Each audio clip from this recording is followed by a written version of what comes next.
पिछली क्लास में अपन ने देखा था कि एक कंपनी के ऑडिटर्स के लिए अपॉइंटमेंट का क्या प्रोसेस होता है। जो फर्स्ट ऑडिटर अपॉइंट होता है उसके लिए कंपनी में कौन कौन से नॉर्म्स है या प्रोविजंस हैं अकॉर्डिंग टू कंपनीज एक्ट 2013 जिनको फुलफिल करना मैंडेटरी होता है। इसके बाद आज अपन बात करते हैं कि एक ऑडिटर जब किसी कंपनी के लिए अपॉइंट होता है तो इससे पहले उससे कौन से डॉक्यूमेंट्स लेने होते हैं या उससे क्या डिस्कशन करना होता है।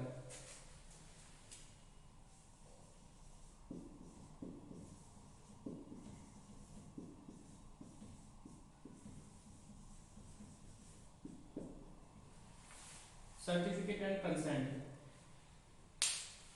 कोई भी कंपनी एक ऑडिटर को जब भी अपनी कंपनी के लिए अपॉइंट करती है उससे पहले कंपनी को ऑडिटर से ये सर्टिफिकेट लेना होगा रिटर्न में कि वो उस अपॉइंटमेंट के लिए एग्री है। अपना का रिटर्न कंसेंट उनको कंपनी को सौंपना पड़ेगा अपने अपॉइंटमेंट से पहले, तभी वो अपॉइंटमेंट वैलिड माना जाएगा।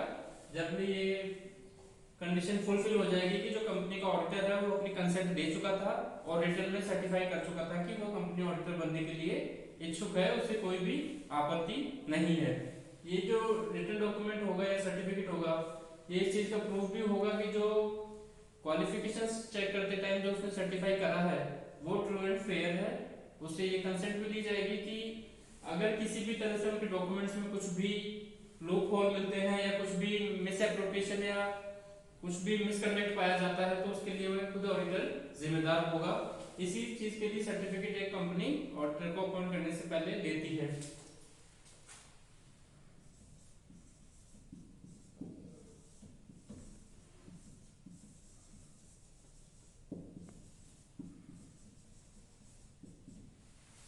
जो एक अपॉइंटमेंट का नोटिस इशू करती है कंपनी वो इसको एक प्रेस्क्राइब टाइम लिमिट के अंदर रजिस्ट्रार में भी सबमिट करेगी एक प्रेस्क्राइब फॉर्म के अंदर जिसको अपन कहते हैं ADT1 फॉर्म।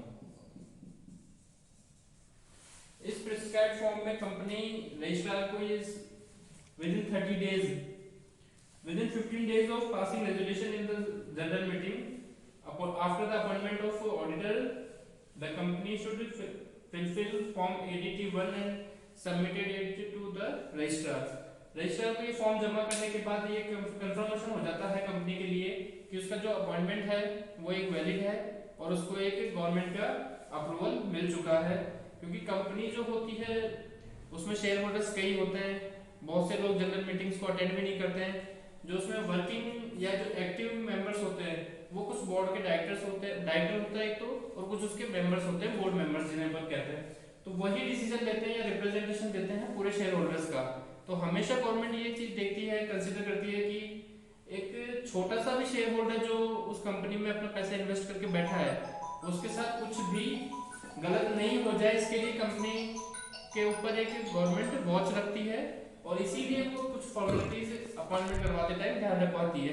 क्योंकि ऑडिटर जो होगा वो कंपनी के अकाउंट्स या स्टेटमेंट्स को ट्रू एंड फेयर में प्रेजेंट कर रही है ये सबमिट करेगा। अगर वो बोर्ड के फेवर में करता है तो हो सकता है कि शेयर होल्डर से वो कुछ भी मिस एप्रोप्रिएशन कर दे। इसलिए कंपनी गवर्नमेंट ये नेसेसरी करती है कंपनी के लिए कि जो भी ऑडिटर अपॉइंटमेंट हुआ है तो उसका एडिटी फॉर्म में 1 में सबमिशन हो जाए रजिस्ट्रार के पास। तो इसका अपन एक चार्ट देखते हैं।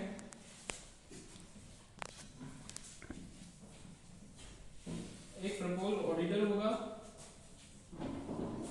एक कंपनी होगी,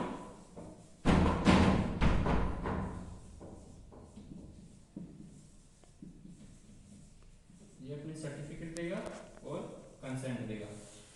जो भी ऑडिटर जिसको कंपनी अपना कंपनी का ऑडिटर बनाना चाहती है वो एक सर्टिफिकेट देगा कंपनी को और अपनी कंसेंट देगा। इसमें क्या क्या आ जाएगा सर्टिफिकेट में, इसमें एलिजिबल है या नहीं है ये चेक कर लिया जाएगा।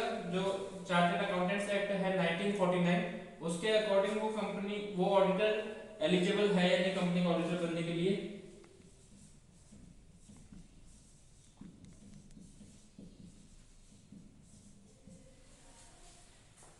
इसमें लिमिट चेक करी जाएगी कि जो एक्ट के अंदर प्रिस्क्राइब्ड लिमिट है वो उसके अंदर आता है या नहीं। एक टर्म हो जाएगा और एक प्रोसीडिंग्स हो जाएगी। प्रोसीडिंग्स में हम ये देखेंगे कि उसके अगर अगेंस्ट में कोई भी प्रोसीडिंग चल रही है तो उसके जो सर्टिफिकेट में उसने बताया वो ट्रू एंड फेयर है या नहीं, इस सब की जो इन्फॉर्मेशन कंपनी को मिलेगी, इसको 15 दिन के अंदर कंपनी को नोटिस टू रजिस्ट्रार को देना पड़ेगा विद इन